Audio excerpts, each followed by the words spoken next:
Olivier Berruyer, bonjour. Bonjour. Merci d'être avec nous aujourd'hui. Alors vous êtes économiste, vous avez aussi un blog qui s'appelle Les Crises sur Internet où vous évoquez assez souvent la désinformation en France. Alors pourquoi avoir créé un blog sur ce type de sujet ? Parce que la désinformation touche tous les pays. Le propre de la propagande est qu'elle s'opère dans tous les pays, en tout cas au moins démocratiques, dans lesquels elle est moins connue ou moins dans l'esprit des citoyens qui pensent souvent être très bien informés. En démocratie, en dictature, on sait bien que les médias sont en dehors du pouvoir et qu'il n'y a pas la vérité dans les médias. Le peuple le sait, elle sait qu'il ne faut pas le croire. Dans les pays plus démocratiques, dans les pays occidentaux, c'est beaucoup moins le cas. Et ce qu'on observe, c'est une forme de mal-information plutôt que désinformation.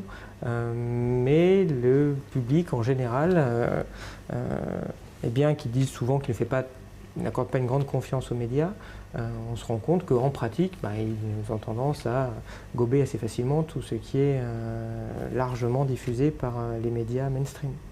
Alors ça se manifeste comment justement cette malinformation, cette mauvaise information ?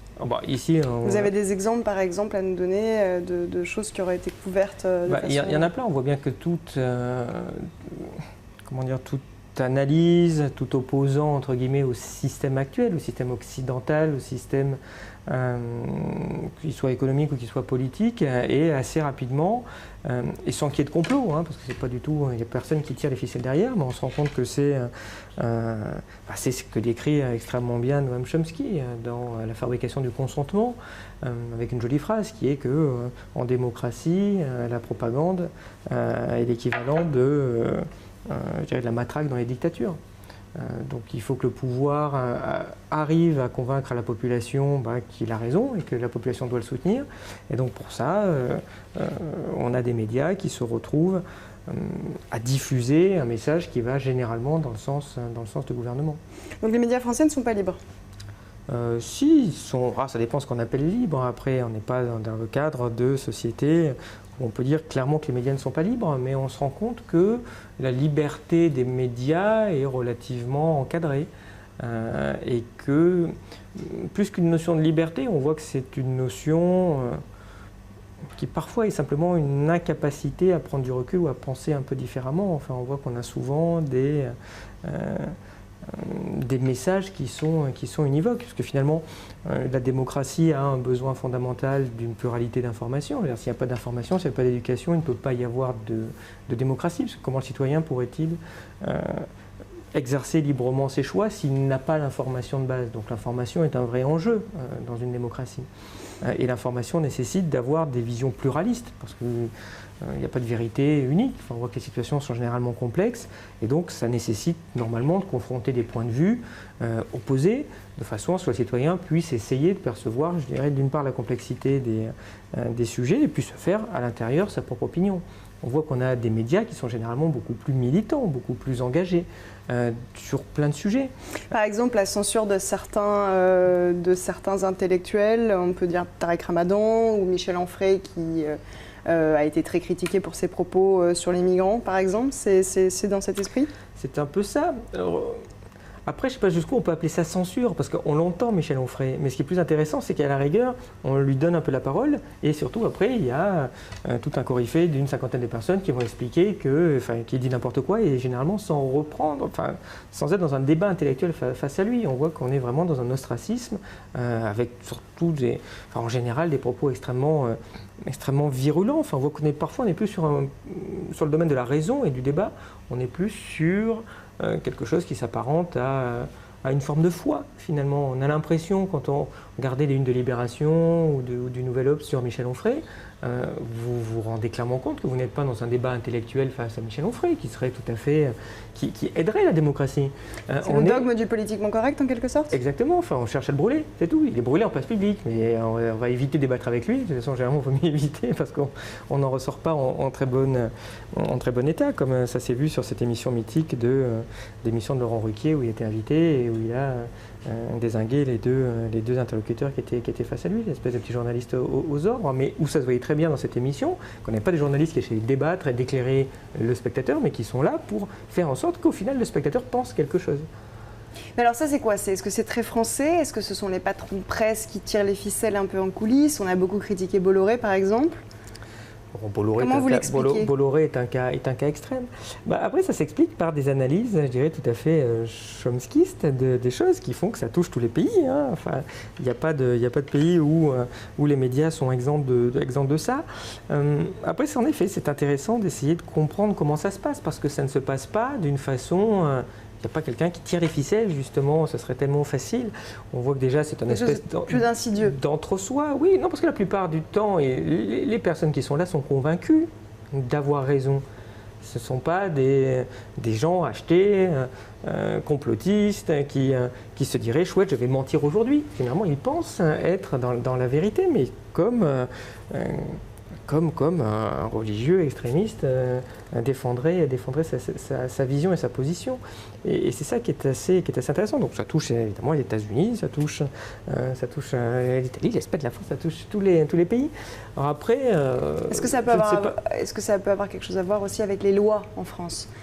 Le fait que les libertés d'expression soient assez encadrées finalement, que certains propos soient tout de suite taxés d'incitation à la haine, d'islamophobe, etc. Est-ce que vous trouvez qu'il y a un côté un petit peu abusif? On crie au loup un peu rapidement en France et que c'est ça qui muselle un peu le débat. Est-ce que c'est qu'en France? Alors en France, il y a quand même une vraie particularité dans certains médias écrits, dans ce que je vois. Enfin, on a des journaux qui vraiment, pour le coup, ont tendance... parfois à mal relater certains faits ou à cacher certains faits. L'Ukraine, par exemple, si on prend le documentaire de Canal+. Oui, l'Ukraine, par exemple. Mais il y a plein de sujets. Ce qui est assez effrayant, c'est que parfois, dès qu'on creuse un sujet, ce qui m'arrive régulièrement, on est vite effrayé de la partialité des médias. Et souvent, on voit qu'aussi les journalistes ne maîtrisent pas le sujet aussi. Alors ça, il y a un vrai problème aussi de... Et c'est mieux ailleurs? Ce serait mieux dans les pays le monde anglo-saxon? Oui, il y a toujours la propagande. Dans des journaux anglo-saxons... On parlait carrément de propagande. Il y a de la propagande en France, dans les médias. Oui, mais il y a de la propagande dans tous les pays, comme tu disais, enfin, au sens chomskiste. Oui, il y a de la propagande dans tous les pays qui servent à fabriquer une opinion publique qui, généralement, doit soutenir le gouvernement. En tout cas, c'est le but de tout pouvoir, c'est d'avoir une opinion publique et qu'il soutient. Pourtant, là, si la propagande existe en France, elle n'est pas très bonne parce qu'elle ne soutient pas vraiment François Hollande. Elle ne soutient pas François Hollande en termes de code de popularité, mais elle soutient parfaitement le système, si j'appelle ça un système. François Hollande fait juste partie d'un parti qui s'appelle le Parti Socialiste, qui fait partie d'un duopole avec l'UMP, les Républicains maintenant, qui alterne. Et c'est ce que j'appelle ce système-là. Et les gens continuent à défendre cette vision-là. Le propre de la démocratie, c'est que normalement, c'est censé être le gouvernement du peuple, par le peuple, pour le peuple. Est-ce qu'on a ça en France? Mais non, enfin, c'est évident. Et si on demande à la plupart des Français, ils vous diront clairement que non, il n'y a pas un pouvoir qui est au service du peuple. Alors ce serait quoi la vraie démocratie? Ça, c'est une bonne question. Une vraie démocratie, c'est une démocratie dans laquelle... il peut y avoir différents niveaux, mais en tout cas dans lequel au moins le peuple est vraiment souverain. Donc autrement dit, où le peuple peut être consulté régulièrement et où on va respecter ses choix. Ça veut dire plus de référendums? Ça se traduit comment? À l'évidence, plus de référendums, une Assemblée nationale qui correspond à peu près, qui reflète assez bien l'opinion, quoi. En tout cas le pluralisme populaire. C'est pas un système où le Parti Socialiste qui fait 10% des voix a 55% des députés. Donc un système proportionnel? Un système qui soit plus proportionnel. Il faut sans doute réfléchir à une forme majoritaire pour dégager une majorité, mais à la base que le système soit quand même sur une base proportionnelle. Il faut qu'il y ait une assemblée qui ressemble, qui soit un peu déformée pour avoir une majorité, mais qui ressemble à peu près déjà au pays, et puis dans lequel les nouveaux partis puissent progressivement avoir quelques représentants, même s'ils font 3 ou 4% des voix, qu'ils puissent avoir des députés, éventuellement grossir. Aujourd'hui, ce n'est pas possible avec un système majoritaire. Si vous faites 5%, vous ne faites rien.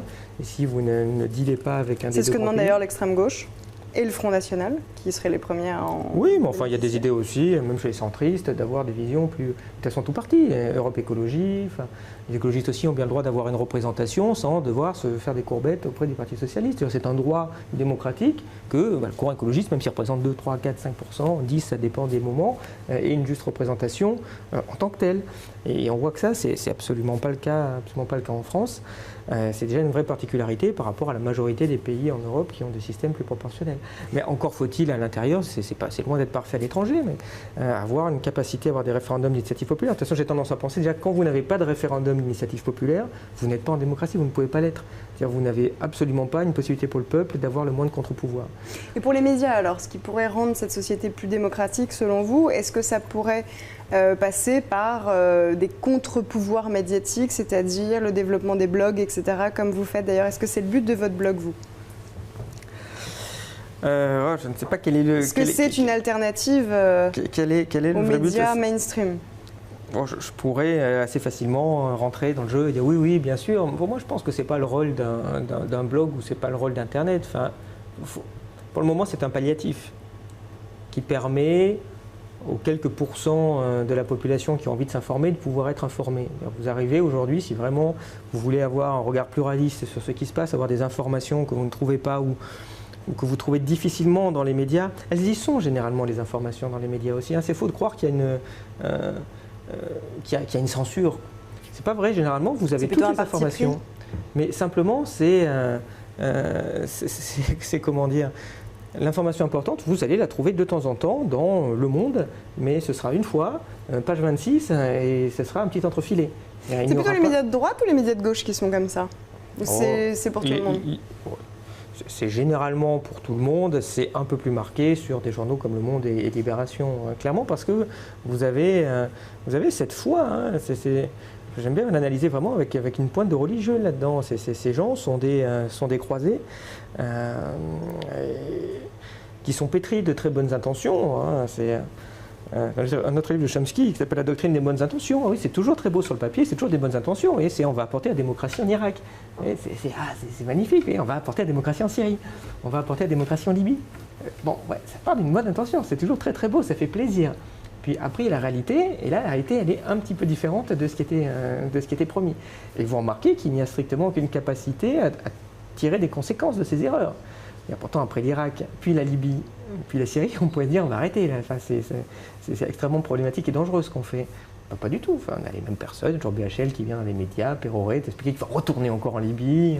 Enfin, c'est fascinant. Ce qui est très drôle, justement, dans la propagande des médias, c'est qu'assez rapidement, on aboutit, parce que c'est loin de la propagande, à des conclusions incompréhensibles et stupides. C'est-à-dire qu'une fois qu'on vous a expliqué à quel point Trump est stupide, méchant, bête, blablabla, ok, on vous a fait cette proposition-là. Tout d'un coup, vous avez aperçu qu'il fait 50% de l'électorat républicain. C'est bizarre quand même. Comment c'est possible? Et c'est possible quand on a creusé les choses, on comprend aussi les points positifs qui peuvent intéresser cet électorat-là. Mais si vous écoutez juste les médias, vous ne comprenez jamais. Mais là, c'est justement un bon exemple que la fabrication du consentement ne marche pas, puisque, en dépit du portrait qu'on fait de lui, il fait quand même des bons scores. Oui, mais ce qui est intéressant, c'est de regarder ce qui se passe chez nous, quelle vision il y a aujourd'hui du personnage de Donald Trump.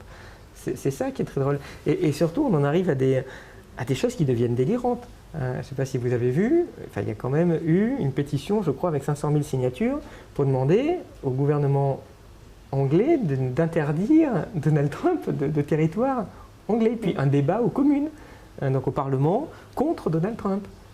Si vous regardez, c'est quand même fascinant d'en arriver là. Vous avez le vice-chancelier allemand, un socialiste, qui a dit aussi que Donald Trump était une menace pour la paix. Non mais c'est fascinant. Enfin, non, quand vous êtes dirigeant politique, vous ne faites jamais ça, parce que vous ne savez pas s'il va gagner ou pas, le gars, au final. Et votre métier n'est pas d'interagir et d'essayer d'influer sur ce qui va se passer dans l'élection présidentielle américaine. Enfin, normalement, la base minimum du politique et de la diplomatie, c'est j'évite de trop m'occuper de ce qui se passe chez le voisin. On voit qu'on a une presse qui est militante, et maintenant on a même des hommes politiques qui sont militants sur ce qui se passe dans notre pays. Mais est-ce que c'est pas un peu mercantile aussi? C'est-à-dire qu'on sait que ça va vendre, on sait que ça va faire du buzz, et du coup on surfe là-dessus, les médias, les politiques, etc. Et c'est un peu parce qu'on sait que, tiens, un article sur la dernière bourde de Donald Trump, on va la faire ressortir parce que ça va faire plus de clics ou ça va faire parler de soi. Je n'ai pas toutes les réponses. Peut-être. J'ai quand même tendance à penser que la bêtise a vraiment une part très, très, très forte là-dedans. Et c'est ça qui est intéressant de regarder. Un journaliste, normalement, doit apporter des éclairages, doit vous aider à comprendre les choses, et donc en particulier vous aider à comprendre une différence de civilisation. Si vous vous rendez compte que ce qui passe dans le média, c'est de la haine, si vous vous rendez compte que plus vous écoutez ça, plus vous vous mettez à haïr, aujourd'hui la Russie, mais pourquoi pas l'Arabie Saoudite? Remarquez, c'est bizarre, il me semble que c'est quand même pire en Arabie Saoudite qu'en Russie, mais ça, il n'y a pas de haine sur l'Arabie Saoudite, ou très peu, ou de temps en temps on va dire un petit truc, mais ce sera vite fait. Olivier Berruyer, merci beaucoup. Merci.